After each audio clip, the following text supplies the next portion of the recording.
क्या आप या आपका कोई भी जानने वाला H1B वीजा पर अमेरिका में काम करता है तो ये खबर आपके लिए बेहद इंपॉर्टेंट हो सकती है। हेलो एंड वेलकम, मैं हूं आपके साथ प्रेरणा कौशिक और आप देख रहे हैं एनबीटी इंटरनेशनल। 3 भारतीय नागरिकों को अमेरिका में एंट्री देने से साफ साफ इनकार कर दिया गया और उनका H1B वीजा वहीं पर ही कैंसिल भी कर दिया गया। वजह उन्होंने इंडिया में ज्यादा समय बिताना बताया, यानी कि 2 महीने से ज्यादा की छुट्टी उनके लिए भारी पड़ गई। ये घटना अबू धाबी एयरपोर्ट की है। अब आपको बता दें कि अबू धाबी इंटरनेशनल एयरपोर्ट पर यूएस का प्री क्लियरेंस सिस्टम है, मतलब आप अमेरिका की फ्लाइट पकड़ने से पहले ही वहीं यूएस इमिग्रेशन प्रोसेस पूरा कर लेते हैं। अगर वहां कोई भी दिक्कत आती है तो वो आपको अमेरिका की फ्लाइट में चढ़ने नहीं देते। अब बात करते हैं उन भारतीय लोगों की जिनका वीजा कैंसिल कर दिया गया है। तो उनमें से एक ने सोशल मीडिया पर अपनी पूरी स्टोरी को, पूरे दर्द को शेयर किया और इस दौरान उन्होंने लिखा, हमें अबू धाबी से बहुत ही टफ इमिग्रेशन सिचुएशन का सामना करना पड़ा। तीनों का H1B वीजा कैंसिल कर दिया गया और अमेरिका की एंट्री से भी मना कर दिया गया क्योंकि हम इंडिया में 2 महीनों से ज्यादा रुके हुए थे। उन्होंने बताया कि उन्होंने इमरजेंसी का पूरा प्रूफ भी उनको दिखाया, कंपनी की ओर से अप्रूवल लेटर भी दिखाया, लेकिन सीबीपी यानी कि US custom and border protection ने फिर भी उनको मना कर दिया। वीजा पर कैंसिल की मोहर लगा दी गई और वापस इंडिया उनको भेज दिया गया। अब सीधा सीधा कहा जाए तो भले ही आपके पास कंपनी का अप्रूवल लेटर हो, मेडिकल इमरजेंसी हो, लेकिन अगर आपने H1B वीजा पर 60 दिनों से ज्यादा इंडिया में स्टे किया है तो आपको ये भारी पड़ सकता है, जैसा कि आप इस केस में भी देख सकते हैं। अब आपको जल्दी से समझाते हैं H1B वीजा आखिर होता क्या है। दरअसल H1B वीजा एक नॉन इमिग्रेंट वीजा होता है जिसके जरिए अमेरिका की कंपनियां विदेशी प्रोफेशनल्स को हायर कर सकती हैं, जैसे कि IT, engineering, medical and business etcetera fields में। ये वीजा आमतौर पर 6 सालों के लिए दिया जाता है और इसे एक्सटेंड भी किया जा सकता है, लेकिन कुछ रूल्स के अंदर। इसके अलावा अब आते हैं सोशल मीडिया पर लोगों के रिएक्शंस पर। कुछ लोगों ने कहा कि ये बेहद दुखद है, लेकिन सीबीपी ने कानून के हिसाब से ही काम किया है। तो ऐसे में दूसरे यूजर ने इस पोस्ट पर रिएक्ट करते हुए बोला, 60 दिनों से ज्यादा इंडिया में रहने की जरूरत ही क्या थी, अब झेलो। तो दूसरे यूजर ने कमेंट किया, इंडियंस रूल तोड़ते हैं और बाद में शिकायत करते हैं। वीजा आपका कोई हक नहीं है, बल्कि ये एक प्रिविलेज है। तो अगर आप भी H1B वीजा पर हैं या फिर फ्यूचर में जाने का प्लान कर रहे हैं तो ये बात गांठ बांध लीजिए, बाहर जितना ज्यादा समय बिताएंगे उतना ही ज्यादा आपको कॉम्प्लिकेशंस भुगतनी पड़ेगी। कंपनी के लेटर्स, इमरजेंसीज, ये सब हेल्पफुल तो है, लेकिन यूएस इमिग्रेशन का फाइनल डिसीजन हमेशा ऑफिसर्स के हाथ में ही होता है। तो ऐसा कोई रिस्क बिल्कुल भी मत लीजिए जिससे आपका पूरा करियर खतरे में पड़ जाए। फिलहाल इस रिपोर्ट में इतना ही, बाकी छोटी और बड़ी खबरें देखने के लिए बने रहिए एनबीटी इंटरनेशनल के साथ। अब सिर्फ अमेरिका आकर अपने घर वालों के साथ थोड़ा वक्त बिताना भी आपकी अमेरिका की जॉब और वीजा पर भारी पड़ सकता है। हैरान मत होइए, दरअसल ये वहां का सच बन गया है। अभी कुछ इंडियन H1B वीजा होल्डर्स के वीजा सिर्फ इस वजह से कैंसिल कर दिए गए क्योंकि वो इंडिया में थोड़ा ज्यादा समय रुक गए थे और यहीं से यूएस की कंपनी के लिए काम कर रहे थे। नमस्कार, मैं हूं आपके साथ प्रेरणा कौशिक और आप देख रहे हैं एनबीटी इंटरनेशनल। अब जरा सोचिए, ना तो उन्होंने कोई भी लॉ तोड़ा है, ना ही कंपनी छोड़ी, बस इंडिया में अपने घर में रिमोट काम कर रहे थे, जो आजकल बहुत ज्यादा कॉमन है। लेकिन डोनाल्ड ट्रंप एडमिनिस्ट्रेशन की नई सख्त पॉलिसीज में इसे वीजा मिसयूज माना जा रहा है। तो एग्जैक्टली हुआ क्या था? हाल ही में 3 ऐसे केसेस सामने आए हैं जहां इंडियन प्रोफेशनल्स H1B वीजा पर थे, इंडिया आए हुए थे और 5 से 8 हफ्तों तक यहीं पर ही रिमोटली वर्क कर रहे थे।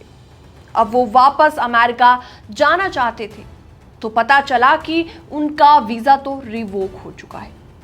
अब जरा सोचिए कि इतने साल मेहनत करके उन्होंने H1B वीजा लिया और अब एक सिंपल इंडिया ट्रिप से सब कुछ गड़बड़ हो गया। कुछ हफ्ते पहले अबू धाबी के एयरपोर्ट पर भी 2 इंडियंस को वापस इंडिया भेज दिया गया था और तब लोगों को लगा था कि शायद आइसोलेटेड केस है, लेकिन अब लगातार ऐसे केसेस सामने आ रहे हैं। अब लग रहा है कि ये ट्रेंड बनता जा रहा है। दरअसल डोनाल्ड ट्रंप एडमिनिस्ट्रेशन ने अब ये साफ कर दिया है कि H-1B वीजा होल्डर्स को अगर काम करना है तो यही यानी अमेरिका से ही फिजिकली प्रेजेंट होकर करना पड़ेगा। मतलब अगर आप इंडिया में रहकर यूएस कंपनी के लिए काम कर रहे हैं और छुट्टी पर ऑफिशियली नहीं है तो उसे वीजा का वायलेशन माना जा सकता है। अब सवाल ये उठता है कि अब छुट्टी लेना भी रिस्क हो गया है क्या? तो देखिए, इंडिया आना या छुट्टी लेना प्रॉब्लम नहीं है, प्रॉब्लम है छुट्टी लिए बिना इंडिया में रहकर काम करना। अगर आप 4 से 5 हफ्तों से ज्यादा इंडिया में रहने वाले हैं और काम भी कर रहे हैं तो यूएस ऑथराइजेशन को शक हो सकता है। तो सवाल ये भी उठता है कि इसके बाद आपको क्या कुछ करना चाहिए अगर आप सिमिलर सिचुएशन में फंस गए हैं। इंडिया जाने से पहले अपने इमिग्रेशन वकील से जरूर सलाह लें, कंपनी के एचआर से लिखित में कंफर्मेशन लें और आप पीटीओ पर हैं ये भी लिखवाएं या रिमोटली काम कर सकते हैं, इसकी परमिशन आपको लेनी है। कोशिश करें कि इंडिया ट्रिप 4 हफ्तों के अंदर अंदर रखें, उससे ज्यादा हो तो एक्स्ट्रा प्रिकॉशंस लें। और हाँ, सोशल मीडिया पर वर्किंग फ्रॉम गोवा टाइप की पोस्ट बिल्कुल भी ना करें, कुछ भी अपडेट ना दें।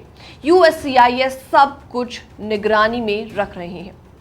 आज की रियलिटी ये है कि H-1B वीजा पर रहकर अब हर छोटा कदम भी सोच समझ कर उठाना पड़ेगा, वरना एक सिंपल वेकेशन भी आपकी जॉब, आपका वीजा और अमेरिका में पूरा करियर आपका स्पॉइल कर सकता है।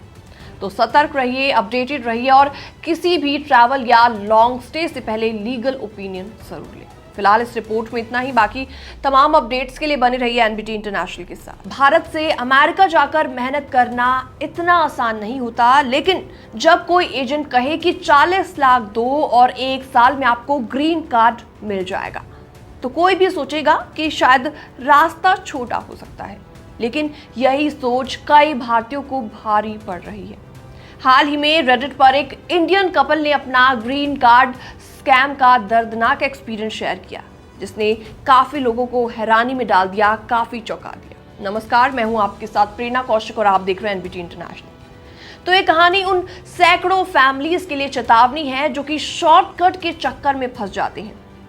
इस शख्स ने बताया कि उसने EB-1A ग्रीन कार्ड कैटेगरी के तहत स्मार्ट ग्रीन कार्ड नाम की सर्विस को $40,000 यानी कि इंडियन करेंसी के हिसाब से 33 लाख रुपीस दिए। साइमन शेट्टी ने गारंटी दी कि एक्सपर्ट गाइडेंस मिलेगी, हाई सक्सेस रेट है हमारा और फास्ट ट्रैक एक्सपीरियंस इसमें आपको देखने को मिलेगा। लेकिन हकीकत कुछ और ही थी। कई महीनों तक उसका जवाब इग्नोर किया जा रहा था। बार बार फॉलो अप करने के बाद भी कोई सही अपडेट नहीं मिल पा रहा था। और जब USCIS से केस का रिजल्ट आया तो डिनाइड जवाब था। जी हाँ, और फिर साइमन शेट्टी ने ना तो कॉल रिसीव किया और ना ही किसी ईमेल का जवाब दिया और ऐसे गायब हो गया कि कुछ हुआ ही नहीं था।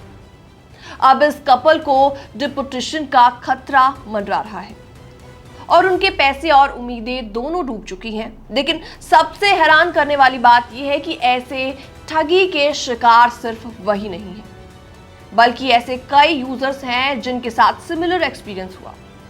बहुत से यूजर्स ने रेडिट पर बताया कि उन्हें भी ठीक ऐसा ही धोखा मिला। लोगों का कहना है कि साइमन शेट्टी ने खास तौर पर इंडियन कम्युनिटी, इंडियन फैमिलीज को टारगेट किया जो अमेरिका में रुकने के लिए हर मुमकिन कोशिश कर रहे थे। और इस फर्जीवाड़े के पीछे एक बहुत बड़ी सच्चाई ये भी है, अमेरिका का इमिग्रेशन सिस्टम खुद बुरी तरीके से टूटा हुआ है। अमेरिका से आए हाईली स्किल्ड लोग जो कि लीगल तरीके से ग्रीन कार्ड पाना चाहते हैं, उन्हें डिकेड्स तक का इंतजार करना पड़ता है और इसी बेचैनी का फायदा उठाते हुए ऐसे झूठे एजेंट्स चकाचौंध दिखाकर लाखों रुपए ऐंठ लेते हैं। तो सवाल यह है कि अब आप ऐसे धोखों से आखिर कैसे बच सकते हैं? तो ध्यान रखिए कि कभी भी सोशल मीडिया एड्स या रेडिट पोस्ट देखकर किसी सर्विस को अवेल ना करें, किसी भी तरीके के पैसे ना दें। हमेशा एजेंट से उसके पिछले केस के डॉक्यूमेंट्स, अप्रूवल लेटर और क्लाइंट रिव्यू जरूर मांगिए। फॉर्मल लीगल कॉन्ट्रैक्ट्स के बिना किसी को पैसे ना भेजिए। और सबसे जरूरी बात, इंडिपेंडेंट इमिग्रेशन लॉयर से जरूर सलाह लें। अमेरिका में कई नॉन प्रॉफिट लीगल ऑर्गेनाइजेशन हैं जो कम दाम या फ्री में सही गाइडेंस दे देते हैं। तो ग्रीन कार्ड पाने की दौड़ में जल्दबाजी करना भारी नुकसान दे सकता है। ऐसे स्कैमर्स ना सिर्फ आपके पैसे को लूटते हैं बल्कि आपके सपने और फैमिलीज की स्टेबिलिटी को भी खतरे में डालते हैं। हमारी सलाह है कि स्मार्ट बनिए, शॉर्टकट से बचिए और सिर्फ वेरीफाइड एंड लेजिट तरीके ही अपनाइए। अगली बार किसी ने EB-1A का शॉर्टकट ऑफर किया तो 2 बार आप जरूर सोचना। फिलहाल इस रिपोर्ट में इतना ही। बाकी तमाम अपडेट्स के लिए बने रहिए NBT इंटरनेशनल के साथ।